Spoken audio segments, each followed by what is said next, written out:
Coming up on World's Greenest Homes. In Illinois, a home with walls so smart they can keep it warm. The idea is that the solar energy can come through the glass and heat up the stone. And in Australia, the home built over the side of a cliff without harming a single tree. The tree actually moves around by about 10 inches in heavy winds. I'm Emmanuel Beliveau. Come with me on World's Greenest Homes and see the most extraordinary homes on the planet. Homes that are gorgeous, cool, and green.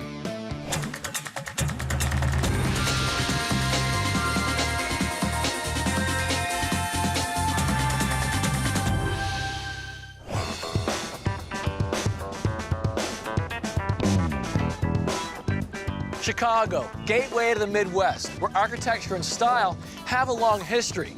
But just 100 miles west of the Windy City lies a rural retreat that might as well be a world away. We're in Oregon, Illinois, a land of rolling hills and meandering rivers. The owners of our first green home wanted to use as many natural materials as possible and leave a small footprint on the land.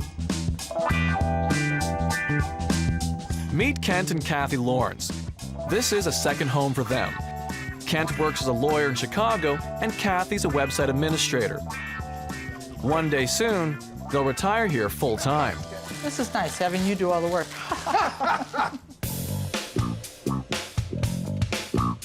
Inside this 2,200 square foot home, there's an open concept living and dining space, with a kitchen tucked under the stairs.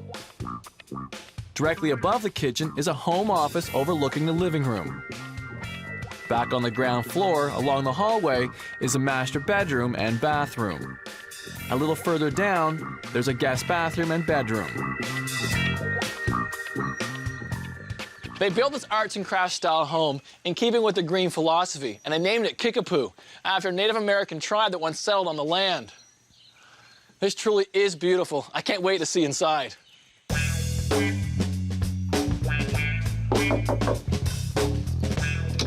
Hi there, how are you? I'm Kathy. Manuel, nice to meet you. Nice to meet Kent. you. Kent, nice to meet you. Real pleasure. Wow, this place looks great. Thanks. I love this open concept feel. It's huge in here. Thanks. Thank you. We like it here, too. The major theme of the house is inside blends with outside. That means big windows and a lot of wood. At its highest point, the ceiling is 18 feet, and it's all done with sustainably grown timber. What kind of timber are you using? Well, the roof is, or the ceiling, I should say, really is Douglas fir. And it's been stained with a water-based stain. And these great tall windows, they seem to frame the trees outside. Don't Yes, yes. Yeah. A lot of trimming on those windows. There's 5 layers of trimming on the windows. All that detail. It helps build that depth, Right. you know? They are triple pane, argon gas that's inside of it. So even cold winter, you put your hand near the window, it is not cold. Argon gas is a poor conductor of heat, making it a great insulator between window panes. That helps prevent heat gain in the summer and heat loss in the winter. Why the selection of this particular sofa? This was really mainly done for practicality. Is it cushy? Uh-huh. Like it? Ah, it's cozy. It's not only cozy, it's actually a sleeper bed too, so you could actually put more people in this small house. Aside from the not-so-green leather couch, every stick of furniture is handcrafted by the local Amish community.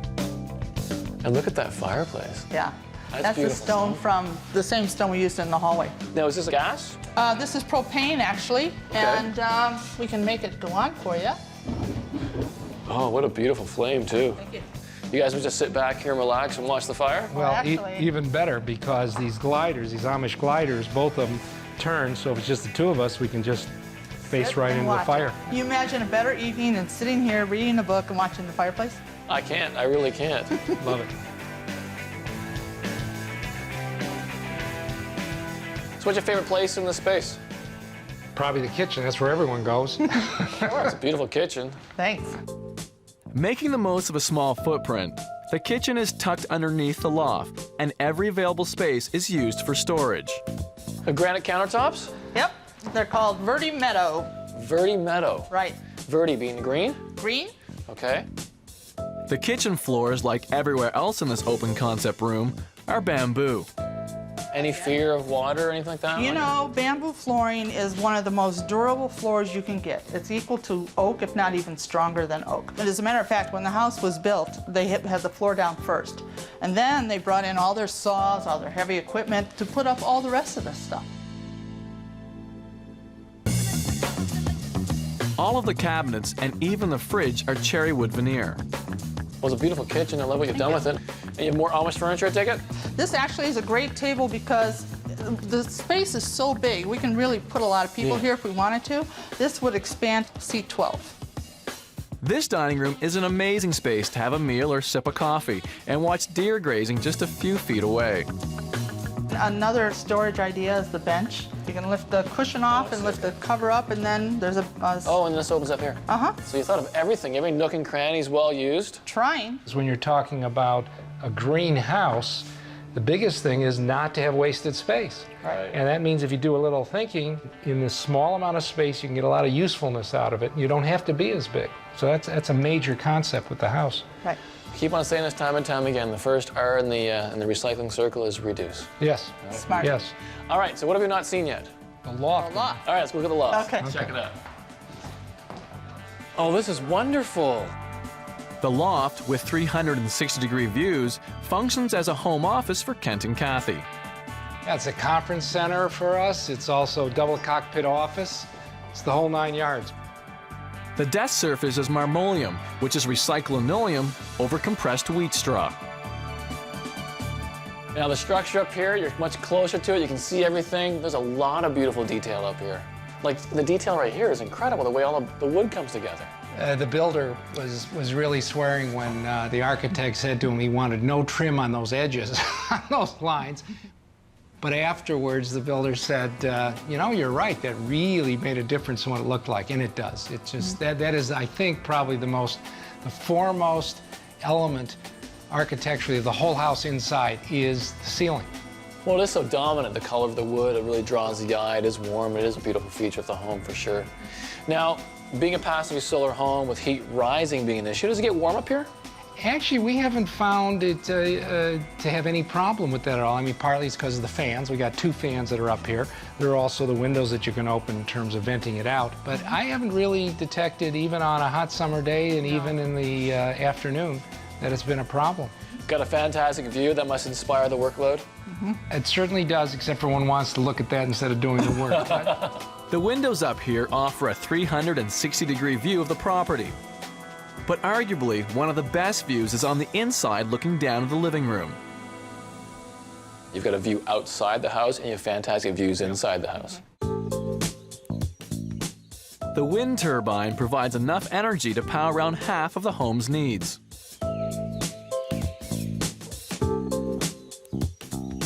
Now, that's not the only thing that they're doing to save on energy costs.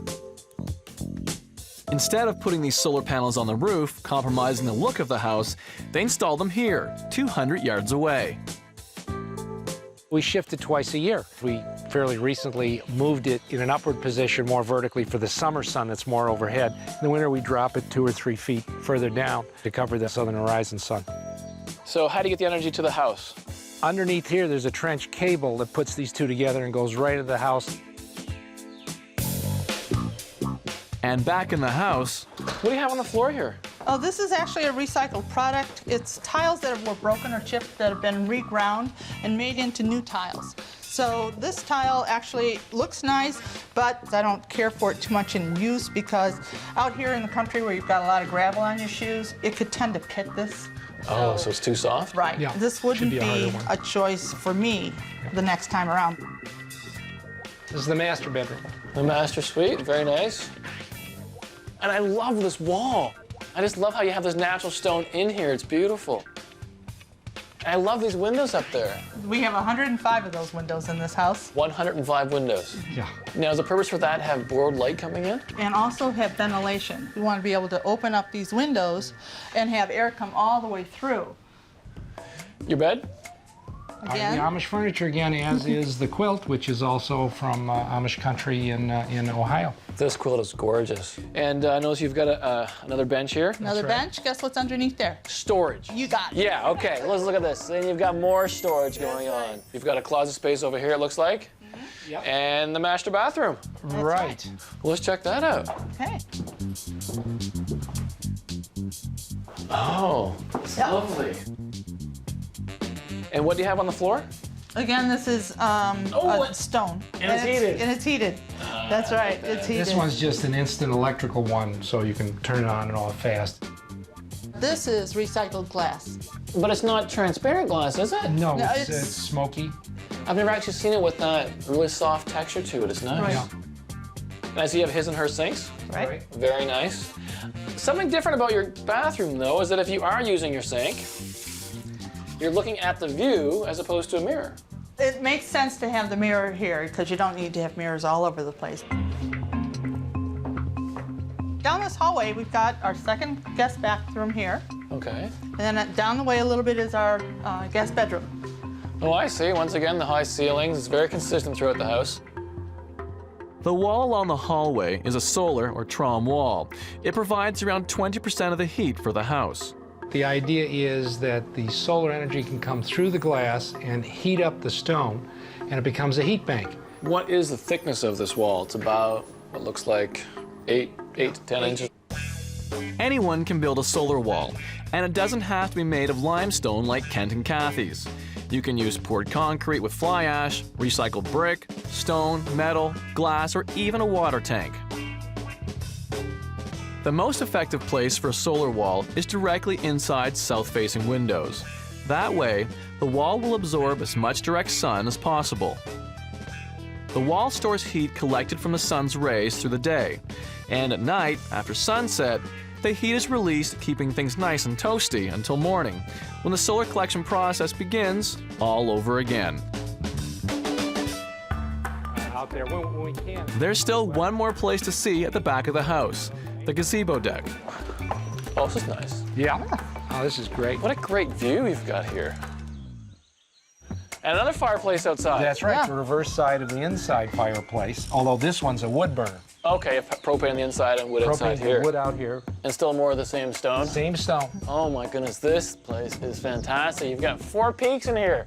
Yeah, it's a bit of an engineering miracle, wouldn't you say? Yes. Oh, yeah. All this kind of works together. Do you guys spend much time out here? As much as we can. Everything out here, from the deck to the table and chairs, is made of recycled material. Is this plastic? Yeah, recycled milk jugs. It's very heavy, Oh, so it's the wind really doesn't. heavy. Yeah, the wind does not blow it off. It's comfortable. Yeah. Despite looking very hard, it's very comfortable. I'm not gonna take your word for it. Okay, okay. I'm gonna sit down. Try okay? it. Try it. You tell me. You tell me if that isn't comfortable. That's cozy. That's right. Now this is That's right. comfy now. pretty big project. Took 14 months to do. Had an architect, a builder, who had to get along in building this project. How did you guys get along? Oh, it was easy. Yeah. Kent just said, go ask Kathy. It's true. Most of the time it is. Yeah. Kent and Kathy look forward to the day they'll spend all their time here, in a home designed to be eco-friendly and blend in with its surroundings. It's beautiful. You've got a beautiful property, a beautiful house. Thank you. And the great part is it's all green. Yes. Well, thanks again for everything. Thank you. We appreciate the tour. Good trip back. Thank you. Take care, guys. You too. Bye-bye. What's fascinating about Kickapoo is the location of the house on the property. It's a great example of how you can still get that beautiful view to the north while still maximizing on your solar gain to the south to efficiently heat your home. Living in a treehouse is something we dream about as kids, but is it possible to live amongst the trees and not disturb the forest? Our next homeowner went out on a limb and built the treetop haven he's always wanted. We're in Australia, at a suburb called Hunters Hill, just 10 minutes from Sydney Harbour. This lush Sydney suburb is home to movie stars like Cate Blanchett. It's also a protected rainforest. From the front, this could be any other suburban Aussie home. But the real surprise is round back. 2 stories of glass and steel cantilevered over a rock face. It's the ultimate treehouse, but not a single tree was cut down to build this leafy super home. Stephen Isaacs and his wife Lisa Saville are the architects who designed the house. They live here with 4-year-old Levi and baby Rafaela. When we found the site, we knew that we wanted to, in building on it, disturb the site as little as possible. The entrance hallway leads to a sleek galley kitchen with lots of concealed storage, and there's space for a family room. Next door is the dining and living room, which opens out onto a deck high in the trees. Go down a level, and there's a master bedroom with master bathroom. Along the hallway are the kids' rooms. And finally, a colorful library with its own rock. Welcome to the Treehouse. Coming through here, we have the kitchen. We designed it in a way that we can put away everything and conceal all the mess and the clutter of everyday life. The glass splashback slides open and one can conceal the kettle, the toaster, the knives, all those things, you know, and if people come over, just quickly shove everything in and close the sliding panel. And they discovered a bonus. They make brilliant whiteboards, so whenever we've got a message or an appointment or shopping list, it gets written on the splashback. Well, the kitchen design was almost always paramount to me. I love cooking, and the kitchen is where everything happens. I love the way it works. It's easy with a young family. And with the family room as part of the kitchen space, it means they can keep an eye on the kids. But it's next door where you begin to feel you're really up in the treetops. The main living space is a simple, lofty, clean, white space that's dominated by the light that comes flooding in through the windows and the views of the trees, the views of the treetops up above, the tree trunks below. We have a large recycled iron-barked table, which is extremely heavy, very hard. And the idea is that it can age and grow and get a patina of age with us, so we don't mind if the children, you know, scratch it or scrape it or draw on it. We want it to actually age with the house. All of the wood inside the house is either recycled or second-hand. The floors are second-hand black, but that came out of a convent in Sydney that we sourced by just phoning around and really doing a lot of research to find materials as part of our philosophy of keeping their house as sustainable and as environmentally friendly as possible. And it's all sealed with food-grade oil for a natural finish. The children can literally eat off the floors, and it also means that there are no volatile organic compounds being off-gassed out of the furniture. But the big idea behind the design of this house is that you're inside and outside. When these sliding doors are completely open, the two spaces, the outside space and the inside, work together as one, and it really enables us to have that iconic Australian lifestyle. The deck cantilever's off the living room, hanging over the cliff right out in the rainforest. There's even a eucalyptus tree growing through the deck. Because the tree moves in heavy winds, we needed to, in some manner, accommodate the movement of the tree. At the same time, we needed to make sure that there wasn't a gap big enough for a child to fall through.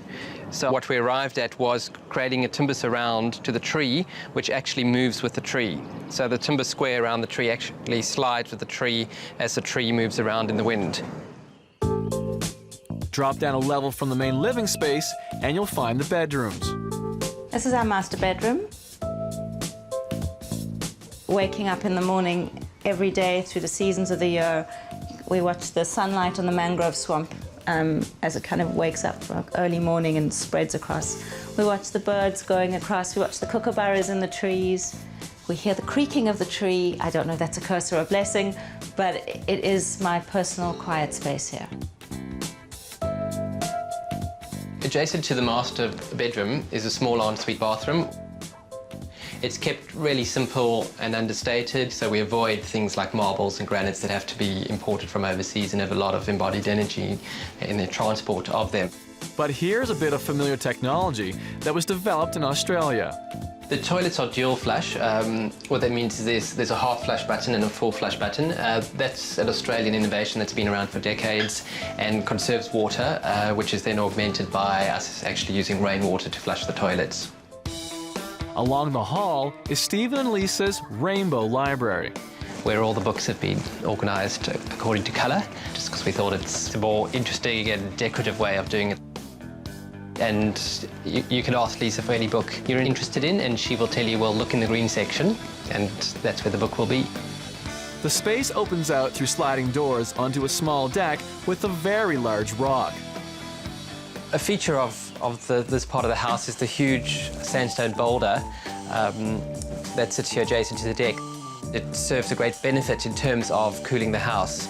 Because the rock is always cool, on really hot summer days we wet the rock, and the air moving over the wet rock gets cooled down and is then drawn into the house. When was the last time you cooled a house with a rock and some rainwater? Bet it's one of the few houses around here without air conditioning.